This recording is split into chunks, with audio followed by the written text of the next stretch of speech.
మీరు ఎప్పుడైనా ఒక చిన్న వెలుగు ఎంత పెద్ద మార్పు తేగలదో ఆలోచించారా? ఈ స్ఫూర్తిదాయక కథ వినండి. ఒక చిన్న గ్రామంలో రాము అనే బాలుడు ఉండేవాడు.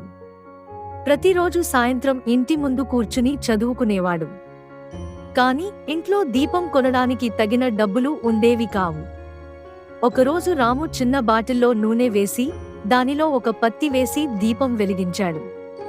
ఆ చిన్న దీపం వెలుగుతోనే రాము రాత్రంతా చదివి గ్రామంలోనే మొదటి స్థానంలో ఉత్తీర్ణుడయ్యాడు. ఆ రోజు నుంచి ఆ గ్రామంలో అందరూ చెప్పుకోవడం మొదలుపెట్టారు, వెలుగు పెద్దదా చిన్నదా అనేది ముఖ్యం కాదు, మన కష్టాన్ని వెలిగించగలిగితే చాలు. ఈ కథ మనకు అసాధ్యం ఏదీ లేదని నిరూపిస్తుంది. ఈ స్ఫూర్తిదాయక కథ మీకు నచ్చిందా? మీ స్నేహితులు, కుటుంబ సభ్యులతో పంచుకోండి. ఇలాంటి మరిన్ని ప్రేరణాత్మక కథల కోసం మా ఛానల్కు సబ్స్క్రైబ్ చేసుకోండి. మీ జీవితంలో వెలుగు నింపే ప్రయత్నం చేయండి.